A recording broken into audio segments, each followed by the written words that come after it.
nominations for their 2020 Champion for Babies and Families Awards. That's why I've invited, thanks to Barbara Kimmler, thank you, Barbara, Dave Lugo, and Sarah Piccolo to join us to tell us more about Moms Orange County. Welcome to the show, both of you. Thanks so much for having us. Thank you for having us. It's We appreciate it. Great to have you both here. Dave, I wonder if you could tell us a little bit more about the organization, kind of how it got started, and a little bit about what you do now. Of course. Well, like you mentioned, Richard, Moms Orange County was formed 26 years ago in a response to a crisis in access for prenatal health care. Our target population is low-income pregnant and parenting mothers, their infants, and families. This population is adversely impacted by issues exacerbated by poverty, such as perinatal depression, anxiety, neighborhood violence, childhood trauma, and other stressors. The model used by Moms Orange County is a program of monthly home visitation, beginning in pregnancy and continuing through the baby's first year.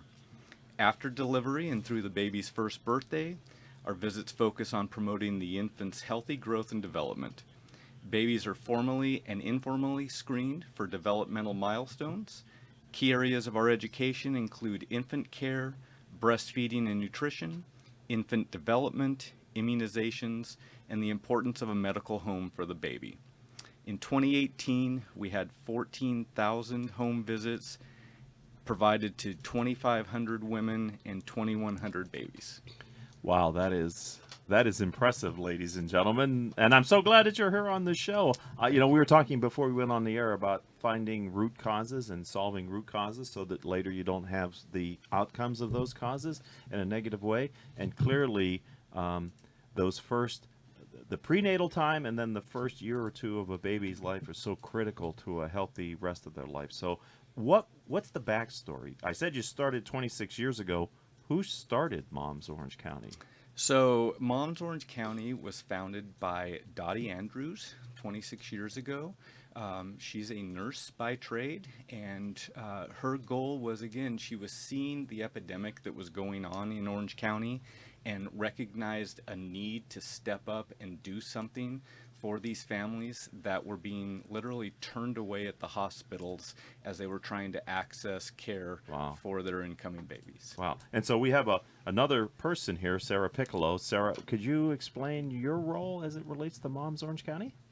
Yeah, absolutely. So my role is that I'm the VP of Inclusion, Diversity, and Culture at PIMCO, and we're a partner with Moms OC in terms of some of the volunteer work that we do, and we were really grateful to be honored with their first annual Babies and Family Award a couple of years ago. Okay, and that's what we're here to talk about a little bit later, right? The champions, which we're setting up for 2020. Well, it's nice to have you both in the studio, and off camera we have one other person here, so you can't see her, but she's here making sure we do the right thing. So, PIMCO received the award, as you said, in 2017. That's great. Can you talk about the 2020 Champions for Babies and Family Award? Are there requirements for this? And Sure. Yes, we're actively seeking nominations right now. So employers can be corporate, nonprofit, or government entities that operate in Orange County.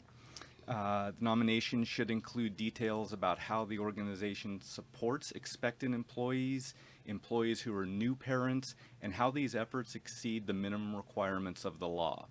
Photos and other relevant materials can be included, and the winners are going to be notified in December of 2019 and recognized in early 2020. Our deadline for submissions is September 30th, although we can be a little bit flexible on that. Okay, you heard it here first, ladies and gentlemen, but don't wait till the last minute. Get started early, right? Are there forms on your website, or do people? Yes, actually, if you go to our website, which is www.momsorangecounty.org/biz4babies. That is BIZ, the number 4 babies. Okay, and who judges the competition? I mean, how do you guys decide who the recipient is? Well, we have a very dedicated team of professionals in our development department, and they will all get together once all the nominations are in and review all of the qualifications for all the candidates. And if our future results are any indication, we are going to have numerous opportunities for folks to jump in and show how they're supporting families. Okay, so Sarah, you said in 2017 PIMCO won, Yes. and, Yeah. and what did that do for the company? I mean, what? So there was a 2018 winner and a 2019 recipient as well, I take it. So you're here because 3 years ago you were selected. It must have had some impact on the culture of the organization. Can you share that with our audience? Yes, no, the impact internally was really just pride. I think we knew that we had some good programs and we hoped that they were great programs, but being the recipient of the award really helped to show us internally that we were on the right track, that we had done some great things in terms of the programs and the benefits that we had established. And it was really encouragement for us to continue, to keep going, to continue to raise the bar and to do more. Right, and because you're judging companies on how the benefits they offer to their employees. Right. So, with using PIMCO as an example, we had worked with them so much in the past, and we understood what they had been doing internally to help their folks that were returning from pregnancy. Some of the dedicated breastfeeding rooms, when you walked into there, it was equal to a country club. I mean, and they also made it accessible so the mother could come in and express her milk and also be on a conference call at the same time. So Okay. it was really allowing the mother to take care of the baby externally outside of the home and also return to work to get the job done. Those are some challenging days. It's probably too long for me to remember when our kids were little ones, but I am a grandfather, and I know my two daughters how much life changes before and immediately after that baby is born. And I didn't see the owner's manual with either child when they brought her home. It was like, you got to figure it out, ladies and gentlemen. So the added stress for a working mother to have to deal with all the other requirements, and then not even to mention single mothers, right? And the pressure that they must feel to do everything well. So having some help from the employer has got to be a big lift. Absolutely. And so you're recognizing those socially aware kind of companies. So my experience in having other organizations, nonprofits on the show that have some type of an awards program, the first year you, no disrespect to PIMCO, you get a couple, you get some, and then the second year you get a little bit more, and third year more, and now you're in your fourth year, you kind of get this momentum behind it. Is that what you're experiencing? That's Dave? exactly what we're experiencing. It's very well said. The first year there were a few that jumped in, and the more the program grew, the more outreach we had from corporations, nonprofits, government entities within Orange County. Right. Yeah. Not to say that you shouldn't submit because the competition is greater, but you should submit, right? Because they get on your radar screen then too, Of right? course, And there's yes. probably some relationship that you have with PIMCO and you have with other companies based on what you know and how you maybe can help them with best practices, I would think. Absolutely. We're happy to go in and provide our expertise in this field, and then there's also a reciprocation as well. We have these organizations that are able to help us out, and maybe that's with volunteerism, or maybe that's with philanthropy, or at the very least just creating awareness for Moms Orange County. Right. So not to deviate too far, but I did want to ask you, what is legally, because we have CEOs and business owners that are listening to the show, what's legally required of workplaces to support expecting parents, new families? Yeah, no, I mean, that's a really complex question. Okay. It's not as easy as just kind of here's the 1, 2, 3 of things that you need to That's take business, care isn't of. it? Absolutely. And I am by no means a benefits expert, but business owners, CEOs, senior executives can go to the EEOC website. They can go to the Equal Opportunity Commission. They can also go to the Department of Labor website, and so they can see what's required because it varies by jurisdiction and by location and by size of organization. Right. So that's really the best place for them to go and learn about what is required. And clearly, the bigger you are, the more requirements you have, right? I mean, it's just the way of anything goes. The larger you are, the more the government is expecting you to be able to do for your people. But if I understand correctly, the focus for you are low income and the underserved population in our community. And I don't mean this in any disrespectful way, but I tend to believe a lot of them work for the smaller companies Yes. who maybe can't afford the kind of health programs that a larger employer can. So it's even more important for you to be talking with the smaller employees with a smaller workforce who maybe don't have as robust of a healthcare plan. Absolutely. And at Moms Orange County, we do not fall under the guidelines of the FMLA, which is talking about employers that have a population of 50 or more. Yes. So we're a 35-person organization, but we still subscribe to those guidelines because we really like to practice what we preach. Right, and it can be very expensive to have a child, and especially if your insurance isn't able to cover all the expense, and God forbid if something's wrong with the child where it has to stay in maybe prenatal care, not prenatal care, but in intensive care or something for a while after. Those bills can really become great, and that's another stressor on a young family, especially a low-income family, right? Yes. So the other services that your organization provides probably really can be very beneficial to people who are in need. Right. We look at it as oftentimes a lifeline for these mothers and their families. Oftentimes we'll see mothers that are alone. They are here with no support. Maybe their families are in another country, and they really need somebody that they can lean on and they can trust. And if you watch them in the groups and the classes and the programs that we offer really come together and form those unifications of 8 to 10 women in their families, that's where their new kind of their rock to lean up against really evolves, and they move on from there. I lead CEO peer groups for business owners here in Orange County, and I know what they can do when they get around other people who get them and understand what they're going through, and to hear that you're building cohorts.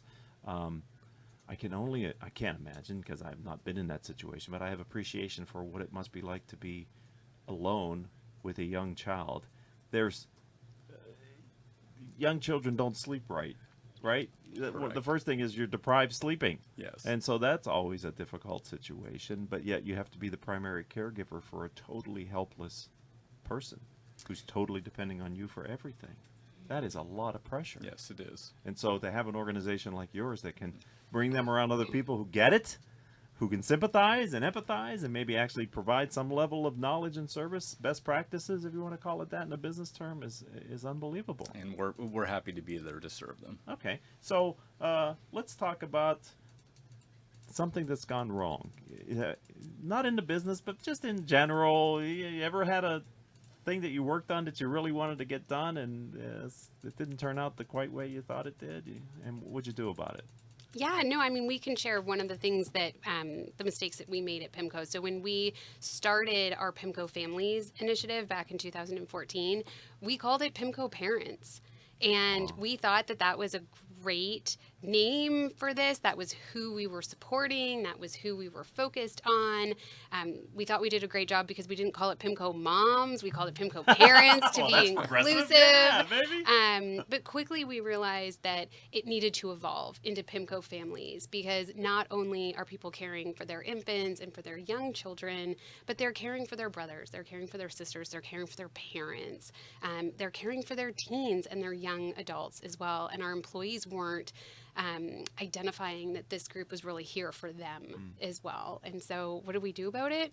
We evolved, we changed, we rebranded, we expanded the scope of the types of programs that we run and the types of education sessions that we have. Mm-hmm. How long did that take? That was done about 2 years. Okay, so it takes a little bit of time. Yeah. Yeah, you're so excited you launch something and then you start to get the returns. You go, ooh, okay. It's amazing how you don't see things sometimes. Mm-hmm. You have the best intentions. I wrote a book on unintended consequences of decisions that we make. So thank you, Sarah, for being willing to step in and share your experience. No pressure. You don't have to chime in, Dave, but do you have something you want to share? Well, I think, we have this great home visiting program that we've had for 26 years, and we love the way the program lays out. However, we always look down the road and see other opportunities that come up, maybe other value-added services that we can throw into this program, and we're actually at that stage right now where we're incorporating a couple of different programs within our program in hopes that it makes it an even more robust offering to our clients. So I think that always having the flexibility to evolve whatever it is you're doing, I think that's what helps make us successful. Great. As you both were talking, and kind of I was keying on it more, so what Sarah was answering honestly, but I wonder about parents, low-income parents, single mother, who maybe have a special needs child, where all the challenges of having a child are magnified by maybe a condition that is maybe lifelong. How does moms address that for them? Sure. So if it's something that we can do in house, we are going to accommodate those families because we want to see all of these families be able to succeed and grow. If it's something that might be outside of our reach, we have so many fantastic partner agencies that we work with in Orange County, and we send out a referral to them, and then they go ahead and take care of that family. Well, that's important because it can get very expensive very fast if you need accelerated or intensive care for a child, Yes. and that for families with means it can be bankrupting. I can imagine for low-income families, it's not even probably viewed as even a possibility. And so to have an organization like yours, it sort of acts as a clearinghouse a little bit then is what you're saying, right? Exactly. And these families are so desperate to keep a roof over their head or put food on the table that any of these ancillary services are not even within the realm of possibility. So that's where us, and like I mentioned before, some of these outstanding agencies that we partner with come into play and really help those families grow. Yeah, this is amazing because people who don't live in Orange County, or maybe who do live in Orange County, don't realize that there's a big part of Orange County that is in need of services and in need of help and care, and it doesn't go unnoticed on Critical Mass Radio Show and podcast, and that's why I enjoy the opportunity to share with great people like you all to come in and talk about your mission and vision for what you're doing to help our county thrive. Yes. Because we all are in this together, aren't we? Yes, we are. All right. So if we're going to have you back at some point in the future to talk about Moms Orange County, what's going to be different, bigger, new? Where's your vision? You're the COO. So where are you guys taking this thing, Dave? That's actually such a timely question for us right now because we are in a transition period where if you go back to 26 years ago, our starting point, that was Moms 1.0, and right now we've kind of evolved that into 2.0 after our founder moved on and our current CEO came in and took over. And now we're looking to Moms 3.0, and that could incorporate, or I should say will incorporate, some of the core programs that we have right now, but we look at it as a blank slate that we get to play with, and we're looking at all kinds of different programs, maybe extending the age of care that we take care of these families. So we are working on a strategic plan as we speak, and we will be excited to share that with you next time we are fortunate to be back on the show. That'd be great. I'd love to understand what that is because one of the things that I've learned. He's subtle, isn't he? He's very good. I like that. Invite yourself back. I want you back, of course. The difference between a nonprofit and a for-profit, in my mind, is the for-profit has to go out and look for customers. The nonprofit has more customers, clients, than you can serve. Right? The mission is bigger than you're able to deliver. Any one of our worthy nonprofits, and so the fuel to do more is great leadership combined with a donor population that is committed to the cause, right? And so if someone would like to learn more about your organization, maybe get involved, I don't know, maybe be on your board or get active in your galas or whatever, how can they help you? Where's the best place to find you guys online? Best place to find us is www.momsorangecounty.org, and you'll be able to find information on our programs, on our board of directors, our leadership team, our home visitation team, our education team, and just the history of our organization. And you're also going to learn a little bit about the fantastic donors, the individuals, the corporations, the government entities that have supported Moms Orange County for so many years. It does take a mix of organizations and people to really commit to the cause, to keep you vibrant for 26 years and hopefully another 26 from now, right? Yes. Well, thank you both for being friends of the program and sharing a bit of your story with my audience. I truly appreciate your time today. Thanks so much for having us. Yes, thank you for having us. Oh, you're welcome. And I'd like to thank our engineer who worked diligently in the background over there, Mr. Paul Roberts, as well as our 3 producers without whom we could not do this show each week. They are Joan Park, Crystal Nunley, and our newest producer, Nicole Terry, who started back to school today at Cal State Fullerton. If you would like to connect with me, I'd say let's start on LinkedIn. I'm Richard Franzi, Franzi. Until the next show, I hope all of your business decisions will move your company in a positive direction. You have been listening to Critical Mass Radio Show Business Talk Show, focused on exploring topics of interest to CEOs who are leading middle market companies. With your host, Richard Franzi.